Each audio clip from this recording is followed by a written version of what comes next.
Humihingi na ng tulong ang munisipalidad ng Jose Abad Santos, Davao Occidental sa iba't ibang ahensya at lokal na pamahalaan.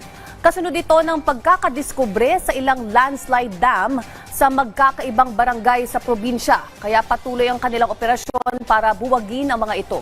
Yan ang ulat ni Regine Lanuza ng PTV Davao. Patuloy ang operasyon ng lokal na pamahalaan ng Jose Abad Santos kaugnay ng mga nabuong landslide dam sa lugar.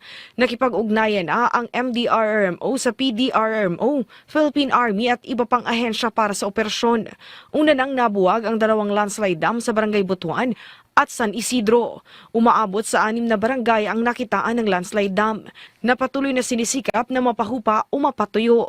Aminado naman ang mga otoridad na mahirap ang operasyon dahil mano-mano ito at hindi maipasok ang mabibigat na kagamitan sa mga liblib na lugar. We are still in the phase of asking for help from other agencies and LGUs para matulungan kami na mapadali po yung pagbungkal ng ating daming structure po. Upang matiyak din ang kaligtasan ng mga residente, nagpatupad na ng forced evacuation ng lokal na pamahalaan sa mga residente ng mga nasabing barangay. Alam ng LGU ang panganib na dulot ng landslide damming, kaya pinalipat muna sa ligtas na lugar ang mga residente. Samantala, 3 landslide dam din ang nadiskubre sa Barangay Sugal.